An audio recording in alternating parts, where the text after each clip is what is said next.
जय हिंद। आज हम लोग क्लास 10 भूगोल चैप्टर 1 संसाधन एवं विकास के सभी प्रश्नों को सोल्व करने वाले हैं। ठीक है, इस चैप्टर में जितने भी जो है प्रश्न है सभी को जो है सोल्व करने वाले हैं। ठीक है, तो जो पहला प्रश्न है वो क्या है, बहुवैकल्पिक। पहला प्रश्न क्या है, बहुवैकल्पिक, यानी 4 ऑप्शन दिया गया है।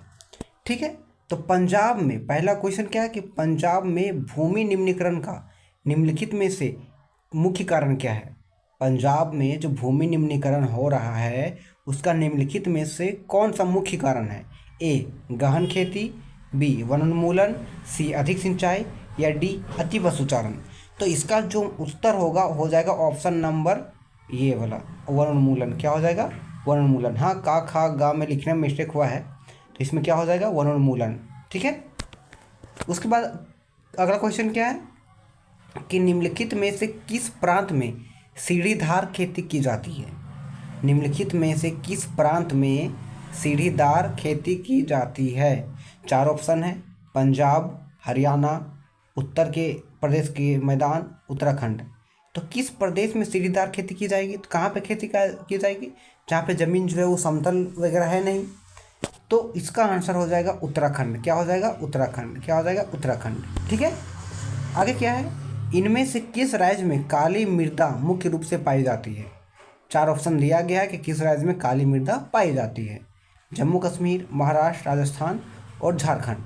तो इसका जो उत्तर हो जाएगा कि किस राज्य में काली मृदा पाई जाती है, ये हो जाएगा महाराष्ट्र। क्या हो जाएगा, महाराष्ट्र। ठीक है, अब हम लोग आगे देखते हैं। तो सेकेंड नंबर क्वेश्चन क्या है कि निम्नलिखित प्रश्नों के उत्तर लगभग 30 शब्दों में दीजिए।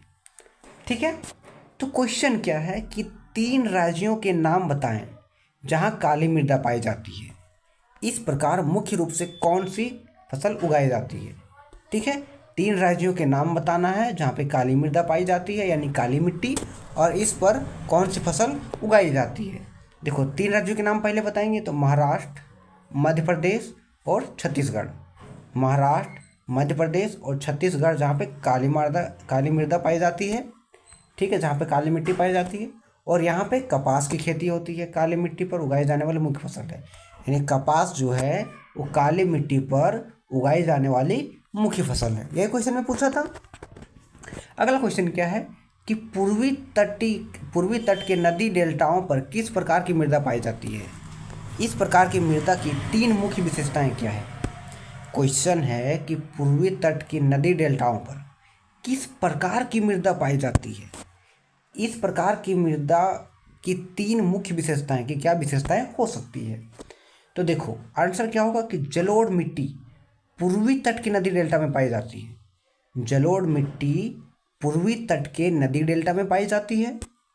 जलोढ़ मिट्टी पोटास, फास्फोरिक अम्ल और चूने में समृद्ध है। मतलब इस मिट्टी में पोटास ज़्यादा होता है, फास्फोरिक अम्ल ज़्यादा होता है और चूने में समृद्ध है। ठीक है, इसकी उच्च जल धारण क्षमता है और यह अत्यधिक उपजाऊ मिट्टी होती है।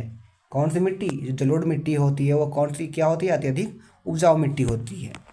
ठीक है, तो क्वेश्चन पूछा था पूर्वी तट की नदी डेल्टा में किस प्रकार की मृदा पाई जाती है, तो जलोढ़ मिट्टी पाई जाती है। ठीक है, और ये ज़्यादा ही उपजाऊ होती है। अगला क्वेश्चन क्या है कि पहाड़ी क्षेत्रों में मृदा अपरदन की रोकथाम के लिए हम क्या कदम उठाने चाहिए। पहाड़ी क्षेत्रों में ज़्यादातर मृदा का अपरदन होता है। ठीक है, घसकता है मृदा, तो उसको रोकने के लिए क्या कदम उठाने चाहिए, ये क्वेश्चन पूछा है। तो उत्तर में क्या देंगे कि पहाड़ी क्षेत्रों में मिट्टी के कटाव को यानी मृदा अपरदन को रोकने के लिए मेड़ कृषि और सीढ़ीदार खेत बनाया जा सकता है। तो कैसे खेती हमें करनी चाहिए, वहाँ पे मेड़ कृषि और सीढ़ीदार खेत बनाया जा सकता है। ठीक है, ऐसी वहाँ पे खेती करेंगे तो मिट्टी के कटाव को थोड़ा सा रोक सकते हैं। ठीक है, अब आगे देखते हैं। आगे क्या है, निम्नलिखित प्रश्नों के उत्तर 120 शब्दों में देना है। कितने शब्दों में, 120 शब्दों में। ठीक है, तो क्वेश्चन क्या है कि भारत में भूमि उपयोग प्रारूप का वर्णन करें। भारत में भूमि उपयोग प्रारूप का वर्णन करें। वर्ष 1960 से वन के अंतर्गत क्षेत्र में महत्वपूर्ण वृद्धि नहीं हुई, इसका क्या कारण है। यानी वनों में जो है 1960-61 से के बाद वन में ज़्यादातर वृद्धि नहीं हुआ है, क्यों, इसका क्या कारण हो सकता है। ठीक है, तो उत्तर में देखेंगे तो भारत में भूमि उपयोग प्रारूप विविध है। भूमि का उपयोग कृषि, वानिकी, चरागाह, बागवानी, आवास, उद्योग तथा परिवहन के लिए किया जाता है। जो भूमि का उपयोग किन किन कार्यों के लिए किया जाता है, तो चरागाह के लिए, वानिकी, वनवास, आवास, उद्योग, ये सब के लिए किया जाता है। कुल क्षेत्रफल का बड़ा भाग कृषि योग्य है। ज़्यादातर भाग में क्या होता है, कृषि होता है, जबकि कुछ हिस्सा बंजर और अनउपजाऊ भूमि के रूप में है। यानी कुछ हिस्सा जो है क्या है, बंजर भूमि है, यानी अनउपजाऊ है, यानी वहाँ पे खेती नहीं कर सकते हैं। वन भूमि का अनुपात लगभग 20% के आसपास स्थिर रहा है। ठीक है, वर्ष 1960-61 से वन क्षेत्र में उल्लेखनीय वृद्धि नहीं हुई। क्यों नहीं हुई है? क्योंकि जनसंख्या वृद्धि और शहरीकरण ने भूमि पर दबाव डाला।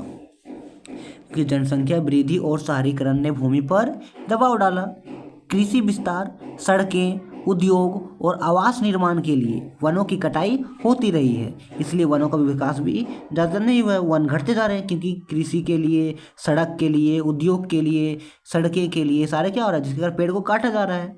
वृक्षारोपण कार्यक्रम चलने के बावजूद अवैध कटाई, यानी कि जो है पेड़ की वृक्षारोपण कार्यक्रम चल रहा है, लेकिन फिर भी हम लोग पेड़ की अवैध कटाई कर रहे हैं, चराई कर रहे हैं, आगजनी जैसी समस्याओं के कारण वनों का संरक्षण सीमित रहा है।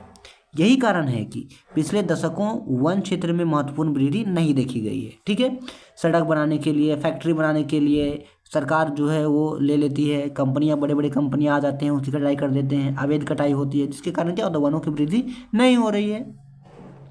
अगला क्वेश्चन है कि प्रौद्योगिकी और आर्थिक विकास के कारण संसाधनों का अधिक उपभोग कैसे हुआ है। उत्तर लिखेंगे कि प्रौद्योगिकी और आर्थिक विकास ने संसाधनों के उपयोग को कई गुना बढ़ा दिया है। उद्योगों और कारखानों के विस्तार से खनिज, कोयला, पेट्रोलियम तथा प्राकृतिक गैस की खपत तेजी से हुई है। परिवहन संसाधनों और शहरीकरण ने भूमि तथा ऊर्जा पर दबाव बढ़ाया है। मशीनों और आधुनिक तकनीक ने उत्पादन को बढ़ावा दिया, जिससे जल, वन और मिट्टी की अति दोहन हुआ। आर्थिक विकास ने उपभोक्तावाद को प्रोत्साहित किया, जिससे लोग अधिक वस्तुएं खरीदने लगे और प्राकृतिक संसाधनों का अत्यधिक उपयोग हुआ।